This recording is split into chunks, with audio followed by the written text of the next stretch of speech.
Esse é o único canal no YouTube que tem a Bíblia comentada versículo a versículo. Por isso, salve, salve, gente boa! Seja bem-vindo, seja muito bem-vindo ao canal. Vamos junto nessa jornada de aprendizado da Palavra de Deus. Nunca foi tão fácil aprender a Palavra do Senhor, não é verdade? E nesse vídeo nós vamos pensar a respeito do seguinte: o Senhor é mesmo o teu auxílio? Que fica comigo até o final daí. Não sai daí, vamos junto.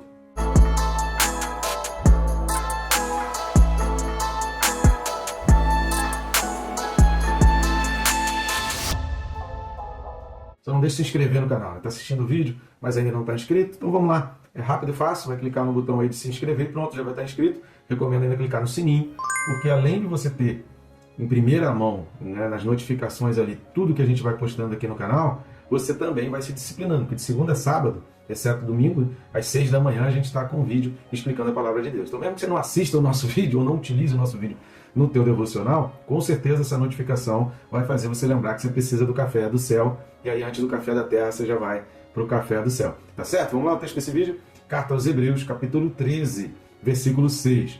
Hebreus 13, versículo 6 diz assim: assim, afirmemos confiantemente, o Senhor é o meu auxílio, não temerei. Que me poderá fazer o homem? Sensacional aqui essa reflexão, lembrando sempre, né, que esse capítulo 13, ele está trazendo para nós aqui o resumo daquilo que ele falou ao longo de toda a carta, sempre trilhando, a gente sempre falou aqui, tem vários vídeos aí, capítulo 12, capítulo 11, capítulo 7, capítulo 8, 9, 2, 3 e 4, praticamente 6, então, principalmente, praticamente toda a carta aos Hebreus, a gente tem vários vídeos, em cada capítulo a gente tem pelo menos um vídeo ou dois que vão falar a respeito disso. A carta aos Hebreus está escrita em cima de um caminho trilhado que é o da perseverança até o fim. A tua fé, a tua salvação, ela precisa ser preservada, guardada, confirmada até os últimos dias.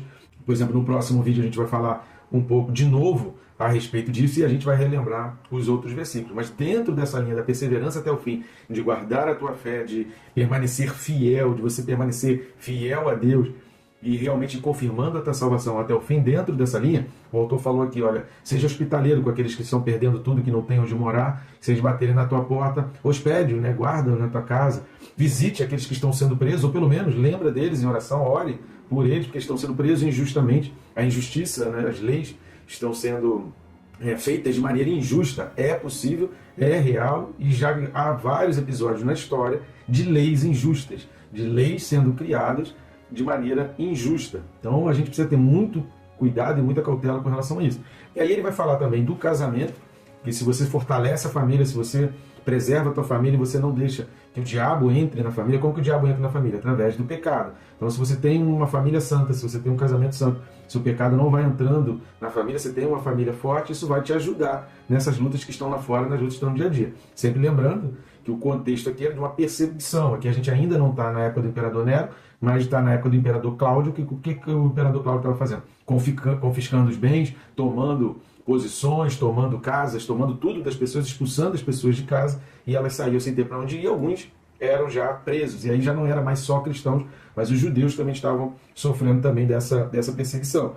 E aí ele vai falar da questão do contentamento, né, da ganância, da avareza, para não se preocupar demasiadamente com as coisas materiais, exatamente como ele já falou em outros capítulos, questão da pátria celestial, do lugar celestial. Se você procurar aí, você vai ver isso, que a gente já falou várias vezes sobre isso. E aqui ele vai falar assim, olha, a gente agora precisa afirmar confiantemente, o Senhor é o meu auxílio. Isso é um questionamento que a gente precisa fazer para nós hoje também, assim como valeu para eles naquele tempo, tem que valer para nós hoje também. Será que eu tenho realmente Deus como meu auxílio?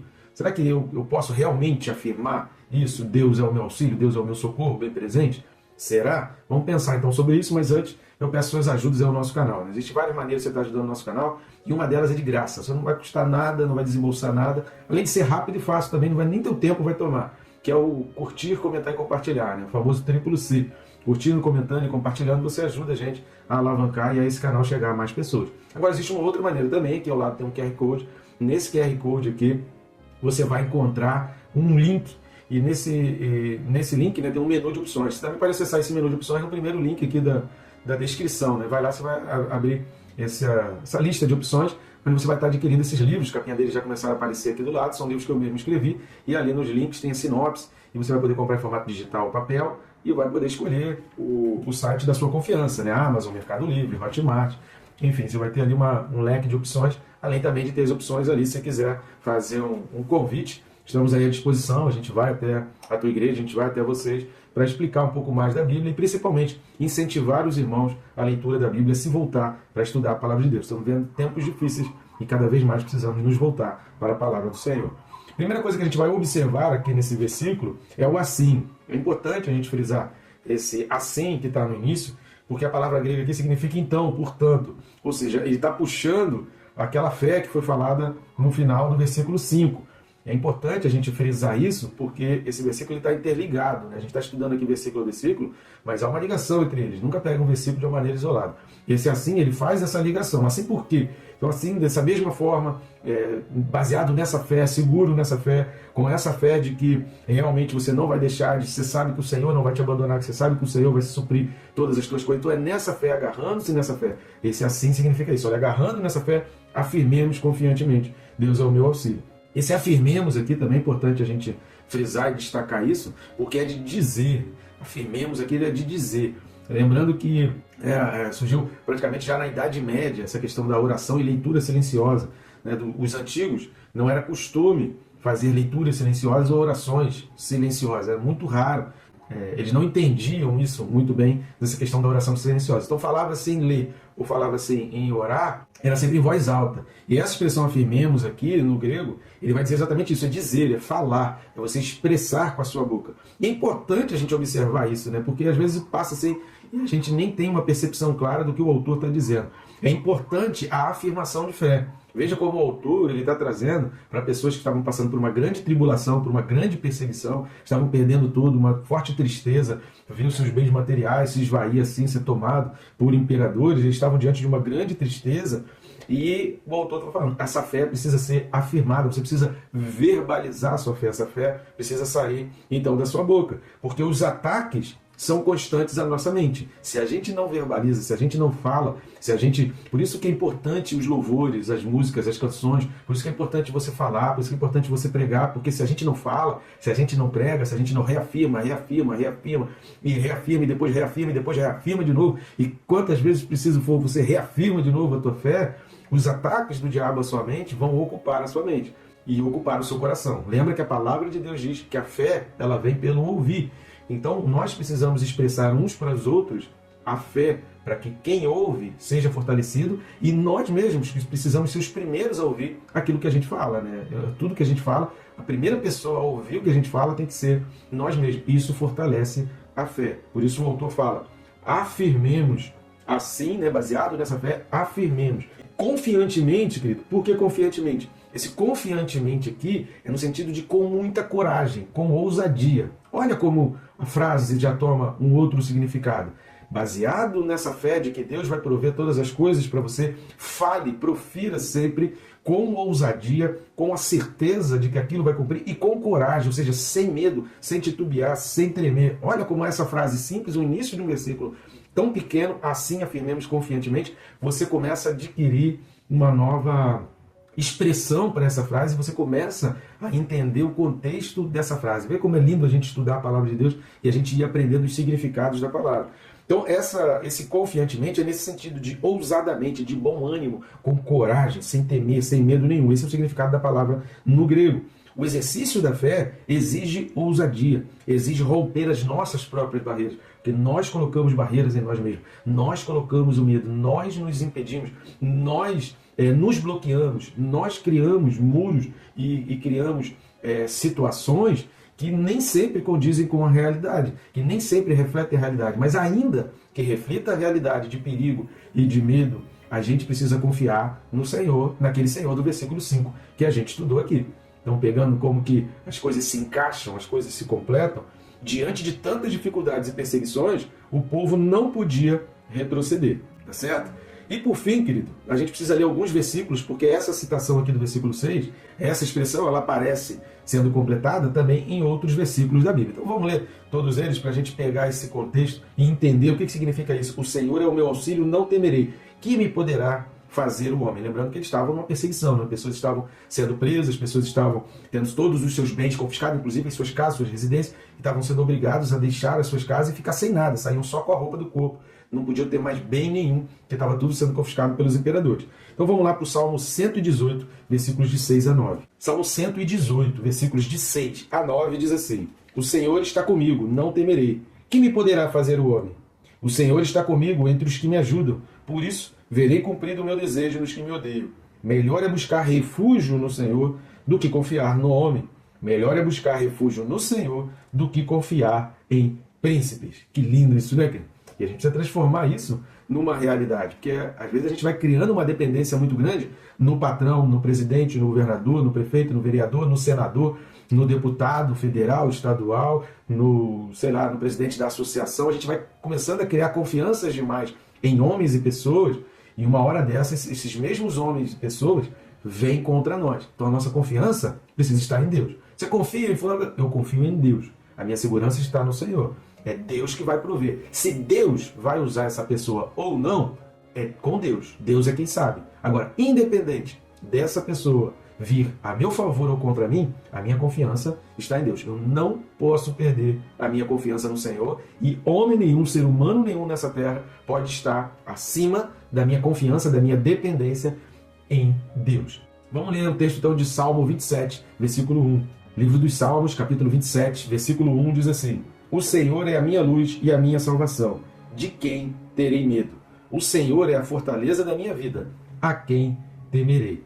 Se a gente sabe dessa proteção, lembra que o Salmo 27 foi escrito por Davi, um homem que é um menino, né, na época ainda, um adolescente, que enfrentou um leão, que enfrentou um urso, e que depois, quando se deparou com um gigante afrontando o povo de Deus, afrontando Israel, ele se lembrou do leão, se lembrou do urso, e falou assim: quem é esse gigante? Se Deus me deu vitória contra o leão e contra o urso, esse gigante vai cair também. Então, quando a gente começa a ter experiências com o Senhor, a gente vai adquirindo cada vez mais confiança. Peraí, o que pode me fazer o homem? Quem que eu vou temer? Se Deus já me livrou disso, daquilo, se Deus já fez isso e aquilo por mim, isso daí é apenas mais uma etapa que eu vou superar. Agora, superando ou não, eu não vou desistir da minha confiança. Lembra dos amigos de Daniel? Então lê o texto e lembra do que os amigos de Daniel falaram ali. Olha, se Deus quiser me livrar da fornalha, é com ele.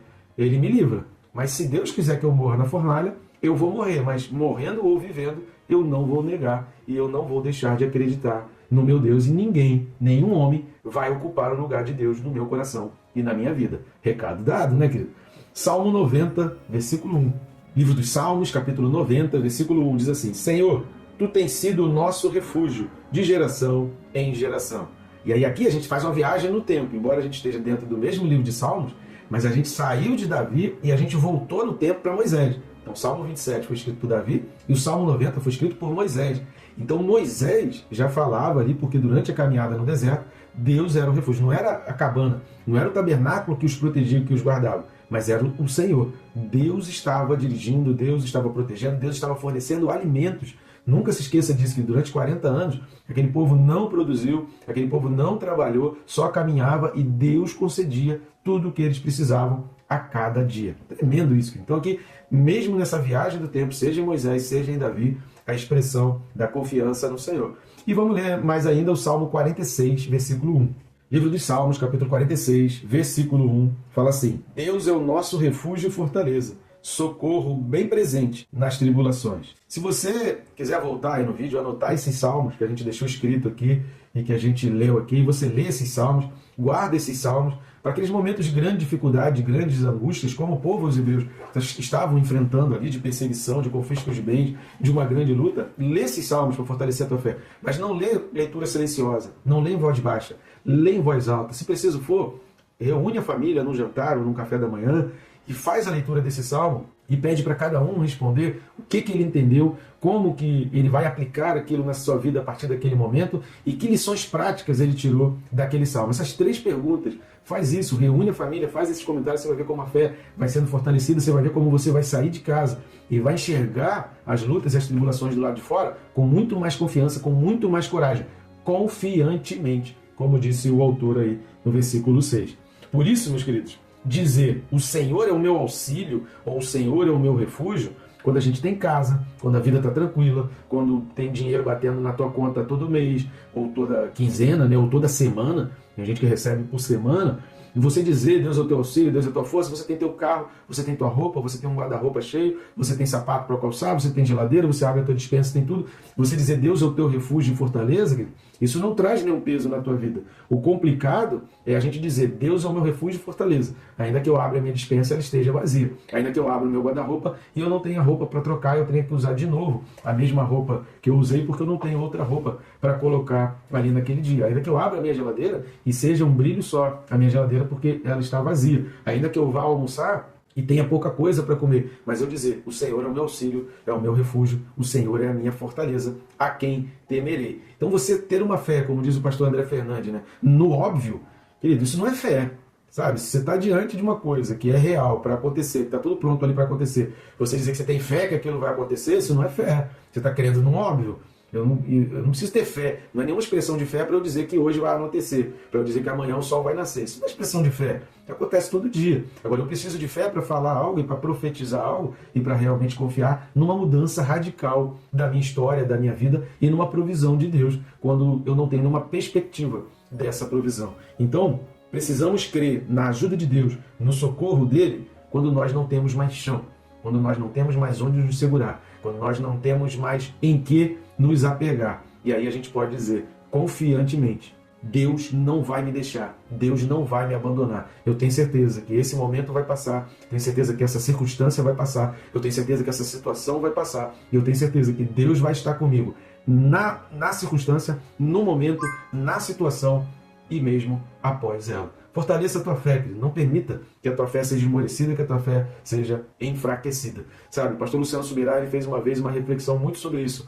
Cristãos eram mortos, amarrados, queimados, louvando e engrandecendo a Deus. Hoje, uma pessoa perde o emprego, ou batem no carro dela, ou tem algum problema no carro, e as pessoas amaldiçoam a Deus, diz que Deus se esqueceu, começam a reclamar de Deus. Que nível de vida cristã que a gente tem em relação àqueles homens da igreja primitiva. Lembrando que a carta aos Hebreus ainda foi o início da perseguição, porque ela depois ainda piorou muito e muito mais. Tá bom, gente boa? Que Deus te abençoe, rica e abundantemente.